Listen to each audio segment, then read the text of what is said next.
Welcome sa Adonis Recap, Aswang Stories. Huwag niyo pong kalimutang mag-like, mag-subscribe at mag-share para marami po tayong makinig sa kwentong ito. Salamat!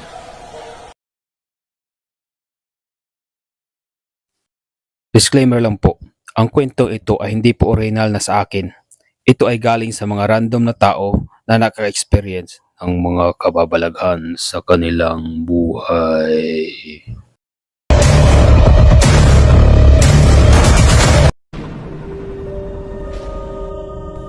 Habang naglalakad sila Gonzalo sa looban ng yungib, gulat na gulat ito kay Pio Carpio. Si Kaloy kasi noong mga oras na yon, nakahawak sa kanyang damit, gawa ng hindi nito maaninag ang looban ng kuweba. Samantalang si Pio Carpio na nasa unahan nila, animoy nakakakita ito sa dilim sa kadahilanang naiilagan nito ang mga batong nasa daan. Dahil sa isang gabunan si Gonzalo, kitang-kita niya ang abilidad ni Pio Carpio na makakita sa liwanag. Tio Pio, paano niyo ho ba naaaninag ang dilim ng paligid? Bulong dito ni Gonzalo. Sa paglingon ni Pio Carpio sa kanya, bumungad kay Gonzalo ang nakasiga nitong tabako. Agaran din namang kinuha ni Pio Carpio ang tabako sa kanyang bibig at nagwika ng, "Simple lang, Gonzalo. Naalala mo yung diwatang nakita mo sa balikat ko?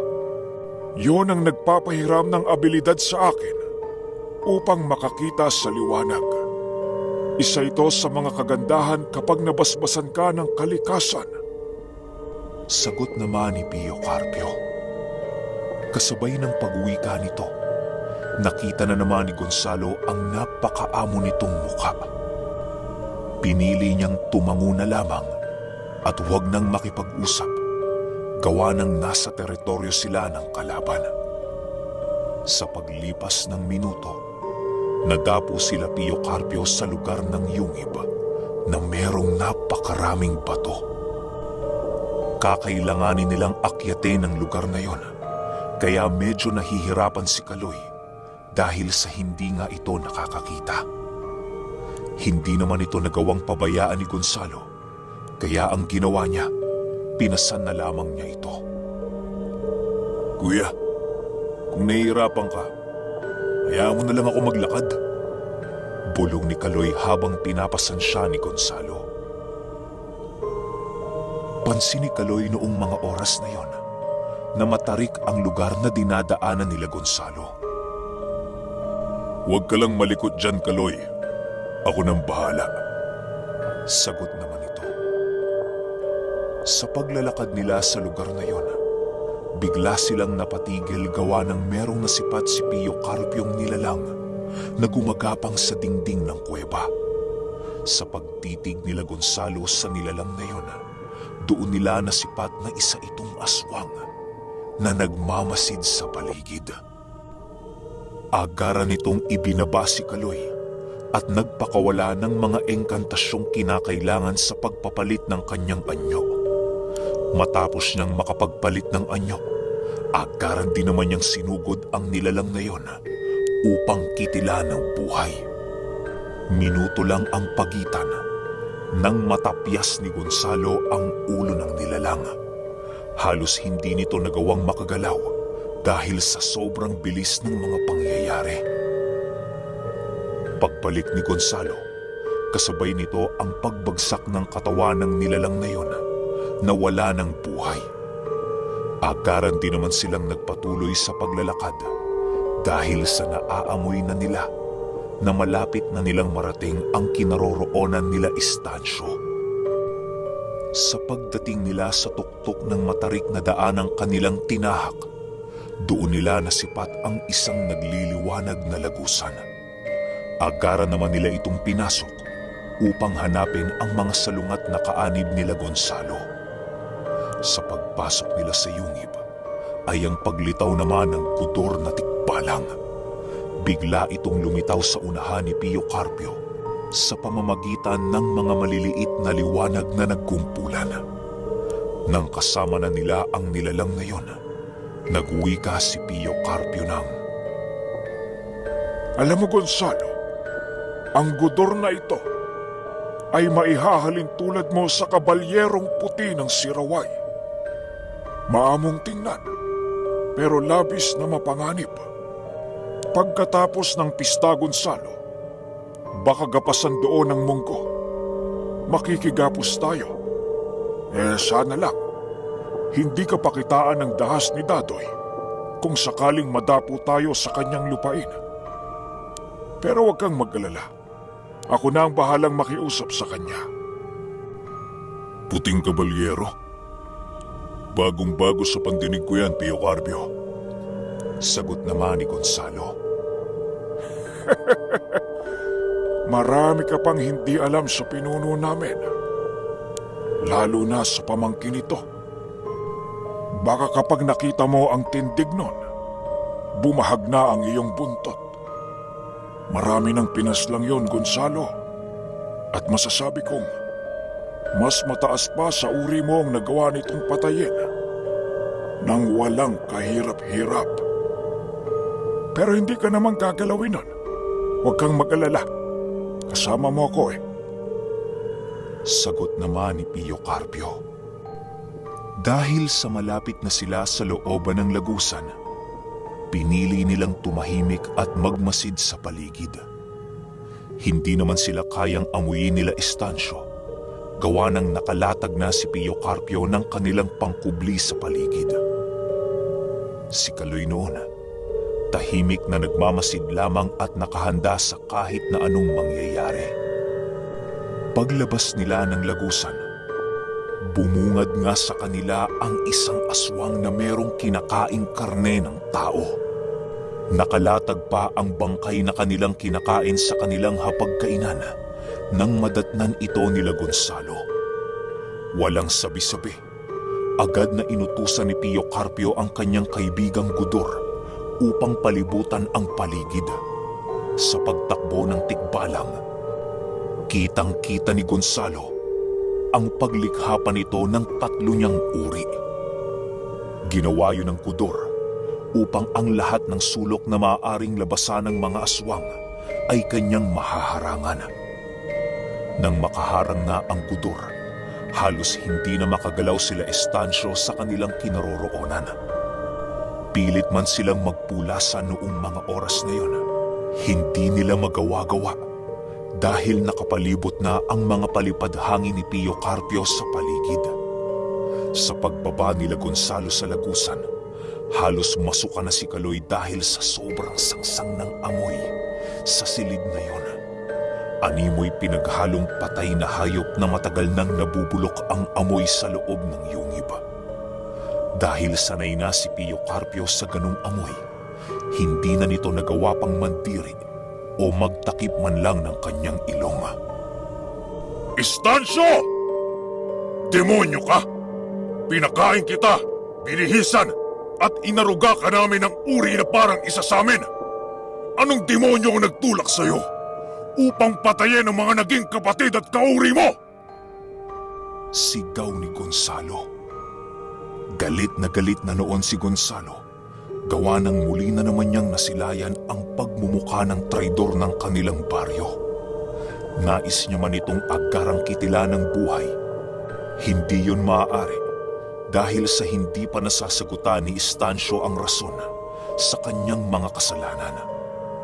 Habang naglalakad si Gonzalo papalapit sa mga ito, sumusunod naman sila Pio Carpio. Sa pag-iba ng kaanyuan noon ni Gonzalo, halos hindi na tinag noon sila Estacio. Ang iba sa mga sigbing kasama nito, tuluyan ang nagpalit ng kaanyuan. Kung hindi nyo kasi na itatanong, ang sigbing inaalagaan noon nila Gonzalo ay pagmamay-ari talaga ng angkan nila Estacio. Hindi ito ordinaryong sigbing, gawa ng kaya din ng mga sigbing yon na magpalit ng kaanyuan. Isa itong taong naging sigbin na isa ding uri ng aswang. Sa pagpapalit ng ibang mga kasama ni Estacio sa kaanyuan ng Sigbin, ipinagsawalang bahala na lamang ito ni Gonzalo. Nag-aangil ang mga Sigbing yon na tila ba nakahanda ng sumugod anumang oras. Makinig ka, Estacio! Hindi nyo magagawang gapiin kami ngayong mga oras na ito. Ang maganda mong maaaring gawin, isuko ang iyong sarili at umamin sa iyong mga kasalanang ginawa. Humingi ka ng patawad sa mga pinaslang mong kapatid at humingi ka ng tawad sa may likha. Kapag nagawa mo yan, bibigyan kita ng isang magandang kamatayan. Dagdag pa ni Gonzalo. Ano ko, tanga Gonzalo? Mas maigi nang mamatay ng lumalaban. Hindi mo masasabing wala kaming laban sa inyong tatlo. Baka nakakalimutan mo. Marami ang bilang namin. Sapat ang bilang namin upang pagtulungan kayo. Huwag ka ding kampante sa bertud na hawak mo dahil hindi ka niyan matutulungan. Sagot naman ni Estacio. Nang marinig ito ni Pio Carpio, iniangat nito ang kanyang baston at agaran itong sumugod. Pagtingin ni Estacio na papalapit na si Pio Carpio, agad din naman itong kumaripas ng takbo upang iwasan ang ermitanyong kanilang kinakatakutan. Ang ibang mga kasama noong Sigbi nila Estacio ay walang nagawa kung hindi ang saluhin ang pag-atake ng matanda nang walang pag-aalinlangan. Lahat ng nilalang na sumalo ng tungkod ni Pio Carpio bumagsak sa lupa nang wala ng buhay.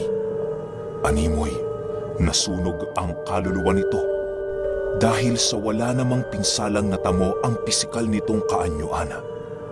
Dahil sa mga nakita noon nila Estacio, doon nila unti-unting napagtanto na napakalayo ng kalibre ni Pio Carpio sa kanilang kakayahan.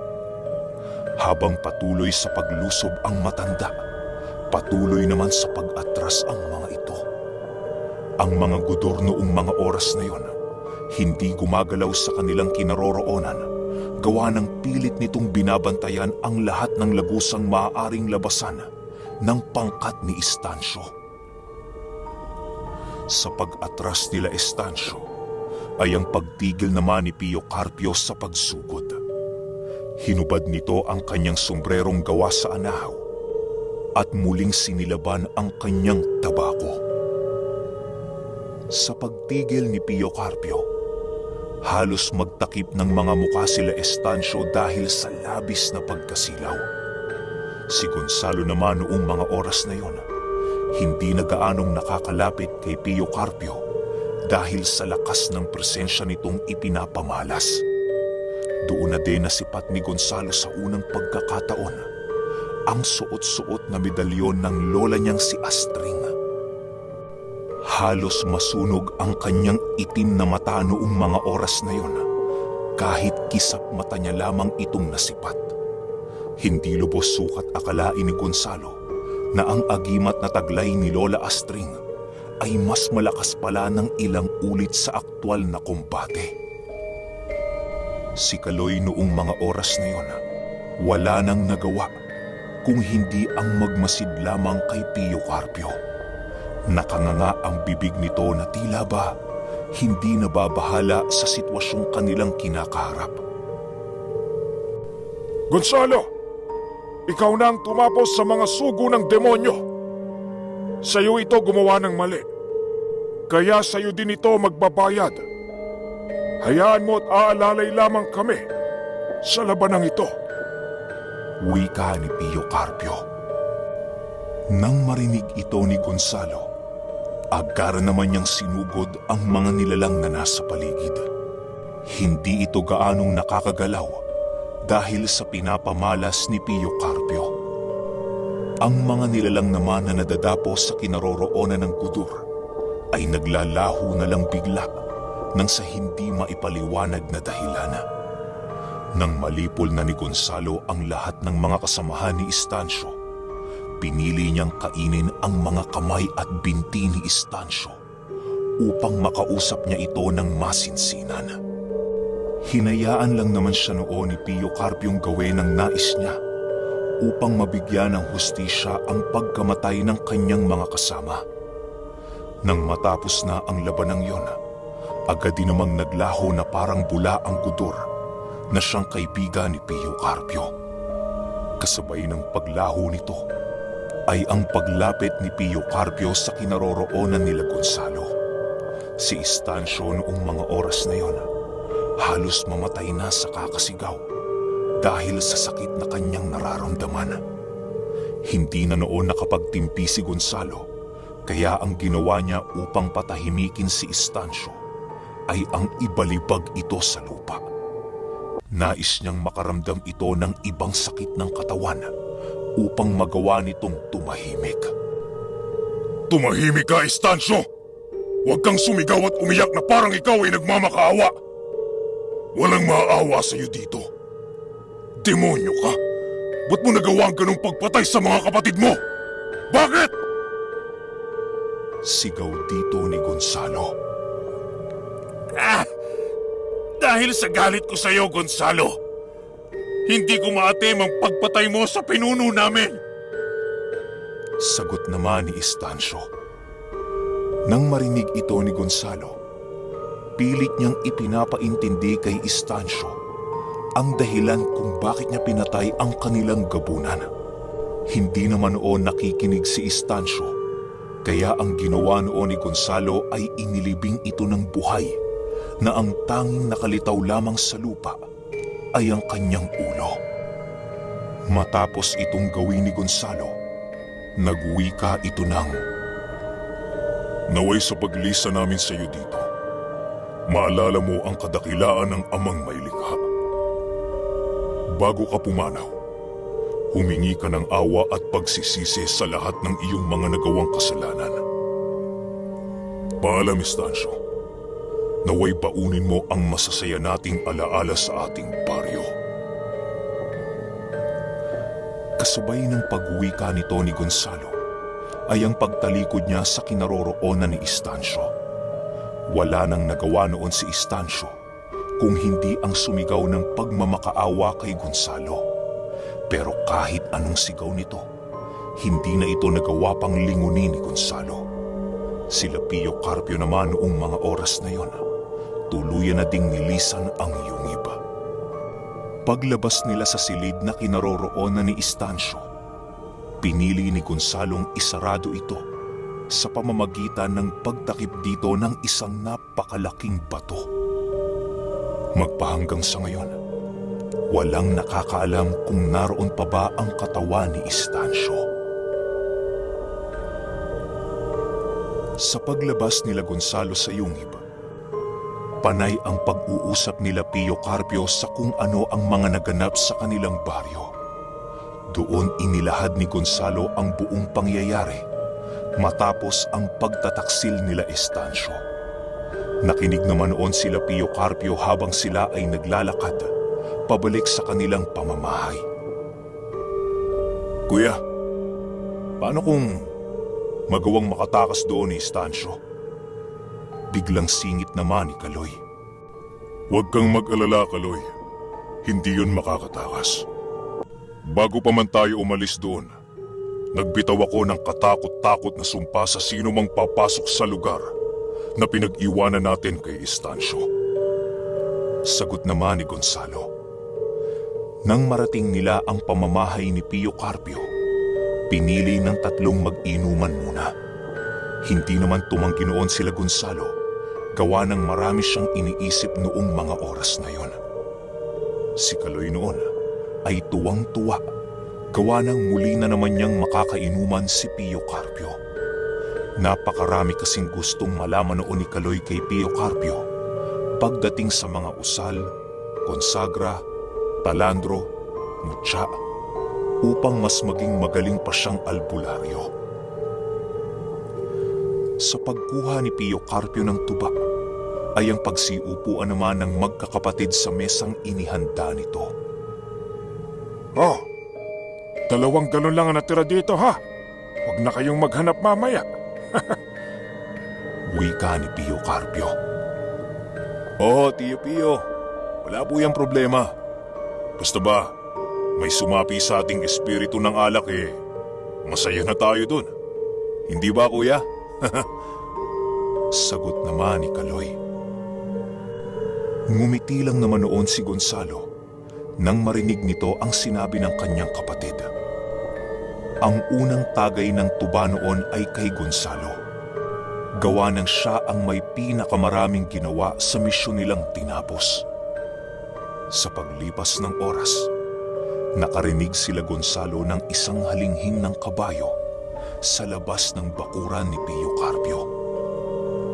Ayon kay Pio Carpio, nagawain na yun ng gudur sa tuwing sasapit ang lalim ng gabi. Ipinagsawalang bahala lang naman ito nila Gonzalo, gawa ng alam nilang kaibigan ito ni Pio Carpio. Sa paglipas ng oras ng kanilang pag-iinuman, doon natalakay ni Pio Carpio ang iba pa niyang mga nakaraan noong siya ay nag-aaral pa lamang sa ilalim ng kanyang inang si Astring. Alam mo, Gonzalo, noong kabataan namin ng ama mo, palagi kaming dinidisiplina ng iyong lola. Napaka-stricto kasi noon sa lahat ng bagay. Ayaw nung umimik kami kapag kami ay pinapagalitan. Konting galaw lamang noon ang aming mga muka. Tiyak na masasampal na kami ng iyong lola. Wika ni Pio Carpio. Dagdag pa ni Pio Carpio na kapag natatapos na noon sila sa pagsasanay, ay kakain lamang sila ng tig-isang piraso ng mais para sa kanilang pananghalian.